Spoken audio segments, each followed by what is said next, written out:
So I want to do a quick little clip here. I'm doing Slayer, the norm, and I got a gear upgrade. I went and bought a dragon chainmail because I figured it's about time to graduate from Rune, being combat level 100 and all.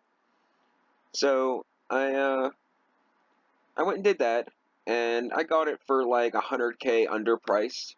I had the offer in for a little while.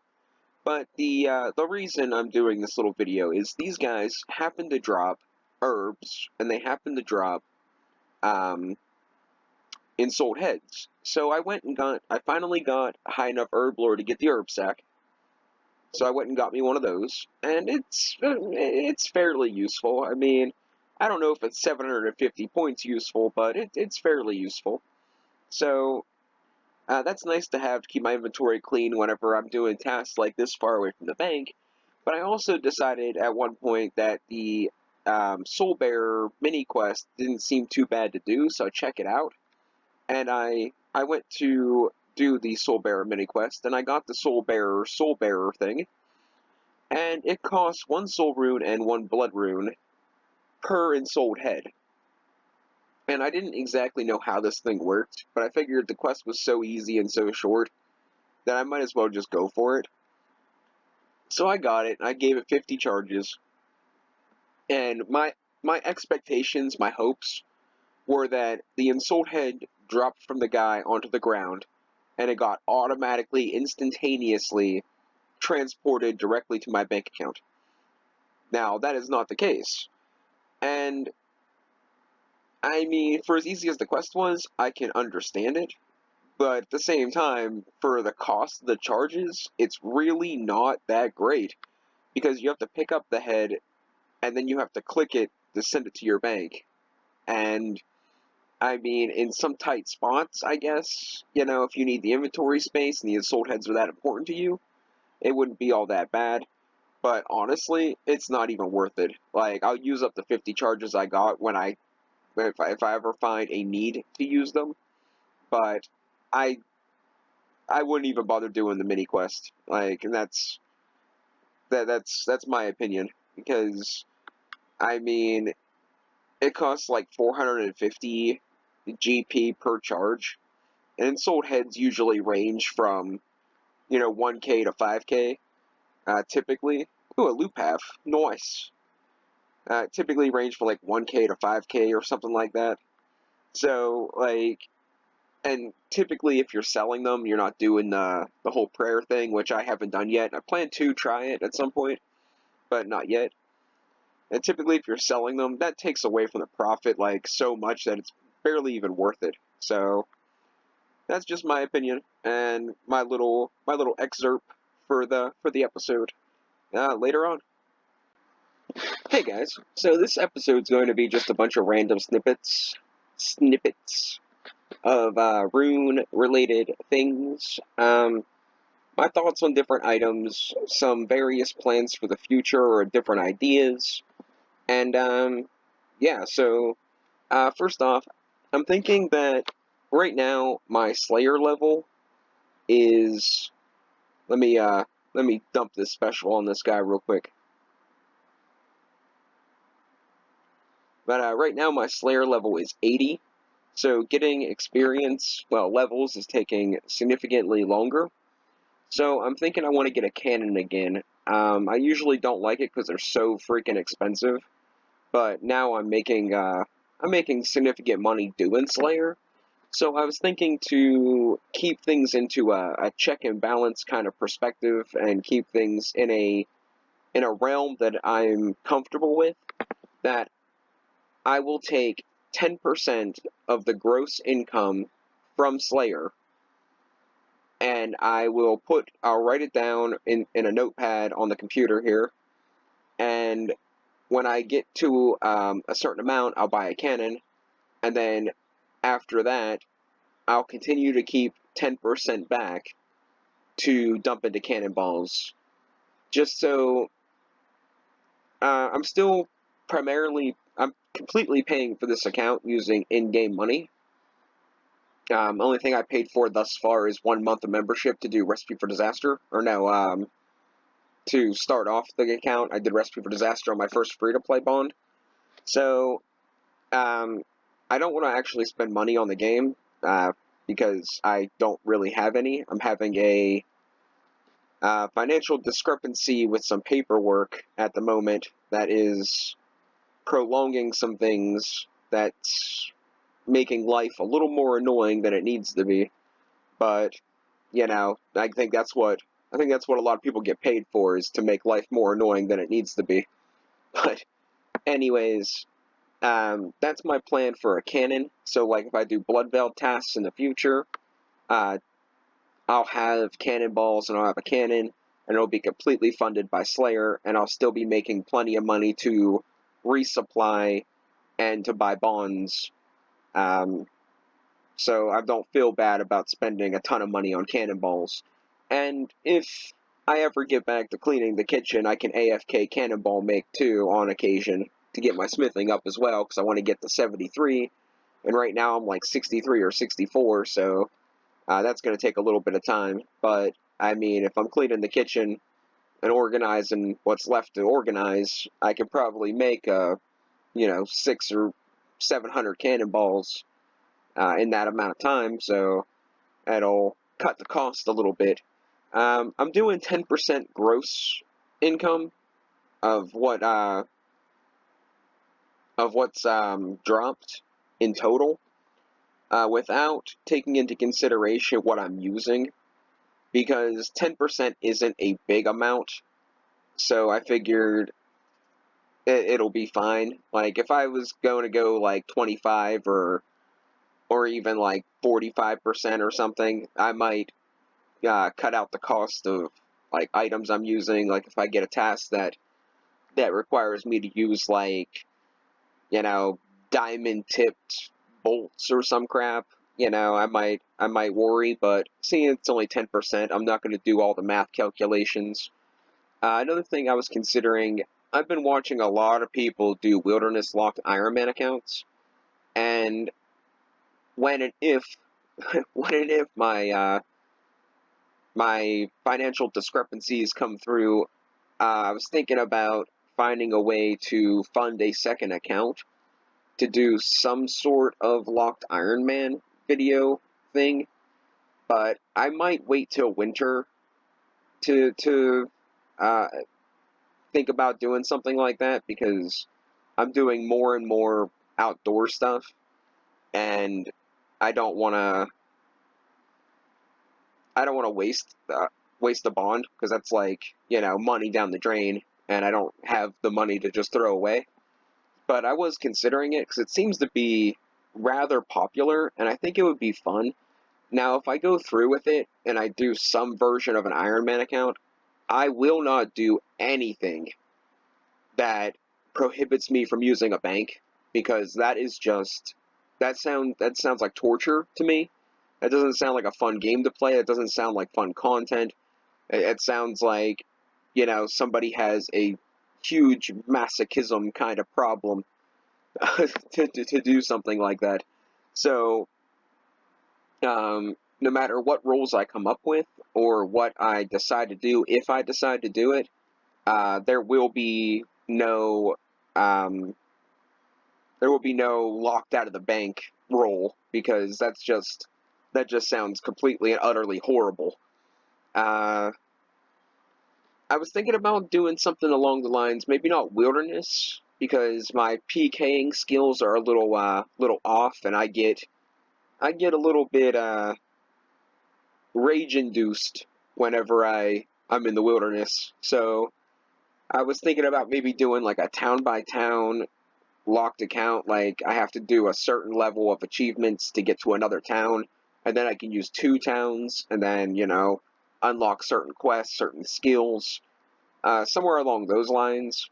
Um, I could do a wilderness thing, but I think I would probably set my laptop up and find a chair and actually use it as kind of a desktop, so I actually have a little bit better reflexes to actually fight back. But that's way down the line. Like, I'm gonna start like going into paint and start, drawing up roles and stuff, and so I can have like an introduction. But uh, that's just that's all speculation. It's all, on down the line, what I might or might not decide to do. If you guys have any ideas, feel free to comment, or if you find me in here, I turned my private chat back on, because some dude wanted to be friends to do Group Slayer, and I was like, I think Group Slayer is pretty pointless, but if you want to chill out and do a boss here or there, I might be okay with that. But uh, if I'm ever in the wilderness, I turn my private chat off, because I turn off all things that indicate what world I'm in, because I don't want somebody hunting me down for my 50K, risk. Yeah, that's annoying on my part and annoying on their part. Like, I don't understand. Like, I understand if you're in the wilderness, and you get PK, that's part of the game. But as I said before, if you're trying to revive the wilderness and have more people in the wilderness, you should be more selective on who you're killing. I mean, it's good to let people know that that is part of the game, and if you're in the wilderness, you run that risk. But people PKing people for Zamorak robes and 10K in items is is kind of like it's kind of just it's sad on both people's parts, because then they got to go back, they got to walk back from the bank, they got to go back to do what they're doing, whether it be a clue scroll or maybe crazy archaeologist or whatever it is they're doing in the wilderness, that they take that small amount of risk with them. They have to re-get all that back just to go back, and the guy that PK'd them is now skulled in the wilderness with barely any gains, and if they actually were to die, then they lose all their junk and their gains and that small gain. So I mean, it's just kind of ridiculous on both ends, if you ask me. But what do I know? I'm a noob. So that's going to be it for this little section. Just some ideas I have floating around. This video is just going to be a ton of little clips of different items. If I get any cool drops, or like my thoughts on this here Soul Bearer is going to be in this video. So enjoy. Throw some comments out there. Correct me if I'm incorrect anywhere, because constructive criticism helps me grow. So yeah, enjoy. Later on.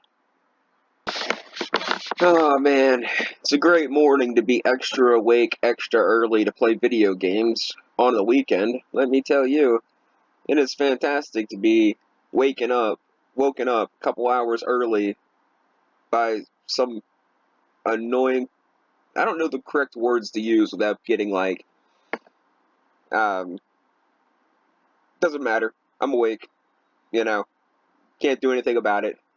When you live with other people and they they don't know how to be respectful, that's just what happens. So I'm up. So I'm good. I'm good. Not even angry. Wouldn't do me any good if I was.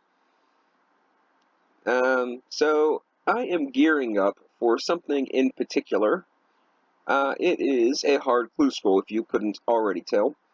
And this is not going to be a clue scroll tutorial. I will probably never do a clue scroll tutorial unless like something happens with the one in the zombie place, the Zogre place. That then I might chime in with a little clue scroll something or other. But I think every single clue scroll thing is um, documented somewhere at some point. So yeah, I'm not gonna even bother with that. But what I am going to do is discuss how excuse me. What I am going to do is discuss the money I made so far for my cannon idea. So now you got to take this with a grain of salt. I mean, my my math and my estimates ain't gonna be correct for the task, but I've done 5 tasks, and I documented everything, including the clue scrolls. and I took 10% and I put it in a notepad of how much it's going to be, excuse me, for a cannon. So, I think that's everything I need for now, at least. I usually, well, you know what, might as well gear up completely. The problem is if I get a wilderness clue, I have to stop by the bank anyway. So, let's grab this guy, and let's grab some of those. That'll get us through. So the first clue is go to the Doomsayer, I think in Lumbridge, so that's what we're going to do. But I did 5 tasks so far. So a Bloodveld task with a hard clue, with 1 hard clue, gave me a total of 55k, well, 55,924.1.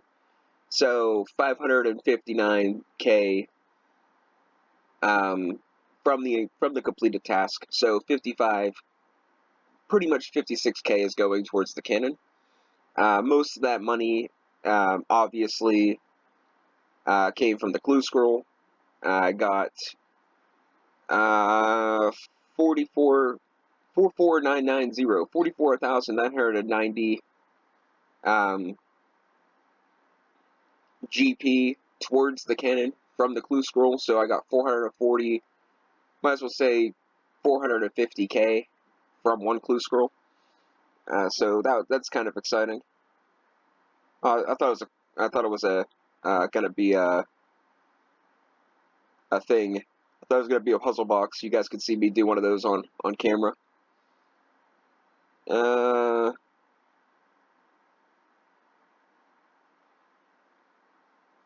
The answer is 95. What is 40 divided by?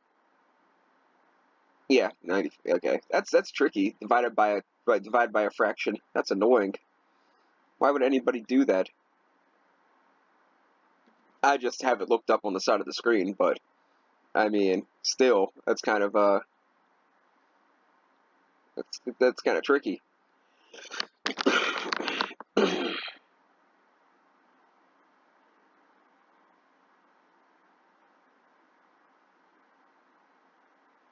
Yeah, I don't have a clue what this is off the top of my head. But instead of looking it up on camera, I'm just gonna. I kind of wanted to showcase my armor set here. This is what I wear when I clue scroll. That's not the right button. This is what I wear when I clue scroll. I think it looks pretty banging. Looking very spiffy. It gives me a couple different teleports and some pretty good fashion scape. But let's hurry up and go over this real quick so I can let you guys go. So the Bloodvelds, I got pretty much 56k towards the cannon. Most of that coming from a clue scroll. The profit made off this is going to vary per task, so don't go by this as like a profit guide, because this is based off of a lot of the stuff. Like, there's a lot of stuff these monsters drop that I bank and use. Why would I sell something I'm going to use? So, to get the correct profit. So, like the blood runes and stuff, sometimes I sell those later on, but typically I just bank them. The next task was Brutal Black Dragons. This one was pretty straightforward. I got about 21,675 towards the cannon. It took me two trips and sold all the different items, or elked all the different items. Got me 21,675 towards the cannon. Then the next one's Fossil Wyverns. Now, I got 7,470 in total towards the cannon from this, and that's because almost everything they drop I use. Like, almost literally everything. Like, besides the actual money and a couple pieces of adamant armor, like, I really didn't get much for them to sell. I used all the bones to get 70 prayer, which also I went and unlocked Chivalry and Piety, finally. But, yeah, I mean, I had to kill 16 of them, and I made 21,675, which is 210k, or 216k in retrospect, just for killing 16 Brutal Black Dragons. So it was good money. It's just, yeah, I was talking about the Wyverns, wasn't I? Oh well, whatever. I use most of the stuff from the fossil wyverns, so that's why the number's so low. Now, steel dragons, this one's embarrassing. I got a total of 567 GP towards towards the cannon, but I wanted to do all 5 tasks. The reason that number's so low is because everything's either I use it, they don't drop anything, or it's alchable, or it's like the only thing they really dropped that I don't use was like the rune javelins, and I think that's literally what I got the money off of. So that's why that number's really bad. But here's a pretty good one. I got a cave horrors task, horrors with another R, and the cave horrors task gave me a hard clue scroll, gave me 2 hard clue scrolls, which gave me first trip gave me 942 coins towards the cannon. Then that hard clue scroll gave me 5,578 GP towards the cannon, which would have been 55k or something like that. And then I got another 1,280 GP towards the cannon for another trip. And then the last hard clue scroll, I got 11,275 to total it up for 19k towards the cannon, which puts the first 5 tasks I've done towards the cannon at 104k, 104,714. So we're getting there. I'm already working on the next 2 tasks for the next one. I did worms and neck reels, but this is a hard clue from the neck reels I'm doing. But I figured now that I'm finally awake, I might as well, or you know what I mean, more coherent, I might as well go ahead and shoot this video before I get too far into the next one. But thanks for watching, and catch you guys next time. Alright guys, I'm getting ready to go and probably do some adventuring outside, and I just wanted to have a little interjection in this little episode. I'm going to name this episode the Canon Funding Adventure, or something stupid like that. But the point is, I've been on this task forever. You're probably wondering why. They're just neck reels. Well, the neck reels are a bit of a pain, but the reason why I've been on this task for so long is I kind of made a self-imposed rule that while I'm doing this canon thing, that I'm going to do all the clue scrolls I get. Well, this is my 4th one, and I had 3 superiors since just in this task, which is fantastic. I love it because it breaks up the monotony of killing the regular things and doing the regular stuff. I'm absolutely thrilled to be getting all this stuff, but the point is, I had 33 left when I got this, and I was like, I'm just gonna finish this, and then I'm gonna go and do it, because I just couldn't, I couldn't see, like, actually going and doing another clue scroll and then managing to maybe get another one. Like, I kind of lost it. I kind of lost the motivation. I was like, I'm tired of neck reels. I want to go and do gargoyles or skeletal or fossil island wyverns would be nice. You're probably wondering why I like the fossil island wyverns so much. This is gonna sound kind of stupid, and it is kind of stupid, but they happen to drop volcanic ash, and that makes ultra compost or super mega compost. I think it's called Super Saiyan 3 compost or something stupid like that. But I don't want to go mine it, and I don't feel like I want it enough to actually buy it. But getting it as a drop from them is like exciting to me. So I don't know why. It just is. So that's like one of the biggest reasons like I favor fossil island wyverns compared to other things. But that's all. I just wanted to have a small little interjection. I'm only on, I think, the 2nd task since my last 5. So, I mean, this is like a snail's pace. And like I said before, I mean, I unlocked a couple things in the collection diaries. I am not upset about it, really. It's just, I took the executive decision. I'm like, this task has gone on for pretty much all day today.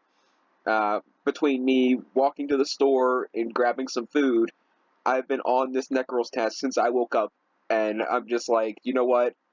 I'm gonna finish the task, then I'll do this last clue from them, and then we'll get on to the next one.